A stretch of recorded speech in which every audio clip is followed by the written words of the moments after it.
স্বামীর মনে কষ্ট দেয়া কত বড় অপরাধ জানলে জীবনেও কোনো নারী তার স্বামীকে কষ্ট দিত না।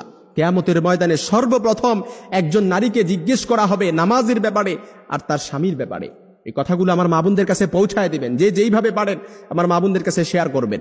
আম্মা জান আয়েশা রাদিয়াল্লাহু তাআলা আনহা বলেন, ইয়া মাশারান নিসা, হে নারী সম্প্রদায়, লাউ তাআলামনা হাক্কা আজওয়াজিকুন্না আলাইকুন্না, তোমরা যদি জানতে তোমাদের কতটা দায়িত্ব স্বামীদের উপর, লাজালাতিল মারআতু মিনকুন্না তামসাহুল গুবার আন কদামাই যাওজিহা বিখাদ্দি ওয়াজহিহা।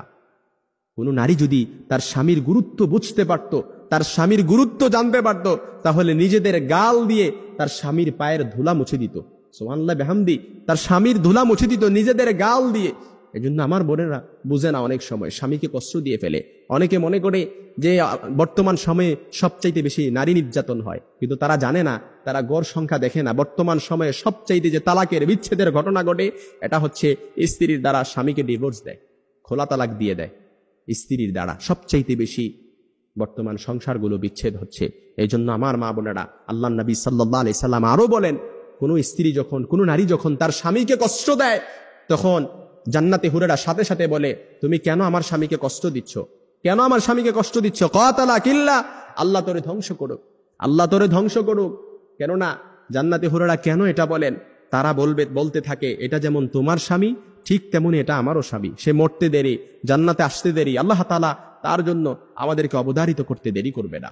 এই জন্য যারা স্বামী পাইছেন, আপনি একটা জান্নাতের টুকরা, হীরার টুকরা পাইছেন, এটার কদর করেন। কারণ আপনার জান্নাত আপনার স্বামীর পায়ের নিচে, আপনার জান্নাত আপনার ঘরে। স্বামী যদি সন্তুষ্ট থাকে আপনি জান্নাতে যেতে পারবেন, আর স্বামী অসন্তুষ্ট আপনি কখনো জান্নাতে যেতে পারবেন না। সব আমল ইবাদত সবকিছু আপনার প্রশ্নবিদ্ধ হয়ে যাবে।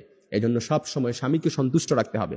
অনেক মা বোনেরা স্বামীর প্রতি সন্তুষ্টের দিকটা খেয়াল রাখে না। অবশ্যই আপনাকে এই দিকটা খেয়াল রাখতে হবে। কারণ যে স্ত্রীর প্রতি তার স্বামী অসন্তুষ্ট থাকে, কিয়ামতের ময়দানে ওই নারীর দিকে আল্লাহ তাআলা ফিরেও তাকাবে না, তাকে পরিশুদ্ধও করবে না, রহমতের নজর দিয়ে তার দিকে তাকাবেও না। এই জন্য আমার মা বোনদের কাছে মেসেজটা পৌঁছায় দিবেন, যে যেইভাবে পারেন তাদের কাছে শেয়ার করে দিবেন। কারণ আমরা চাই না আমাদের মা বোনেরা জাহান্নামে যাক, আমার মা বোনেরা জাহান্নামে যাক। আমরা চাই না। এই কথাগুলো অবশ্যই তাদেরকে শুনতে হবে, তাদেরকে বুঝতে হবে। যারা না স্বামী পেয়েছে তারা একটা হীরার টুকরা পেয়েছে। যারা স্বামী পেয়েছে এটার কদর যদি তারা বুঝতে পারত, নিজেদের গাল দিয়ে স্বামীর পায়ের ধুলা মুছে দিত। সুবহানাল্লাহ বিহামদি। সব সময় নারীদেরকে নারী নির্যাতন শুনে আসছি, কিন্তু পুরুষ নির্যাতন যে ঘরে ঘরে হচ্ছে এটা আমরা জানি না। কথাগুলো দেখবেন অনেকের কমন পড়ে গেছে, অনেকের অহরহ এমন হচ্ছে, কিন্তু লজ্জায় বলতে পারেন না, লজ্জায় মুখ লোকান, কাউকে জিজ্ঞেসও করতে পারেন না। কিন্তু আজকের কথাগুলো এটাই দেখবেন অনেকের কমন পড়ে গেছে।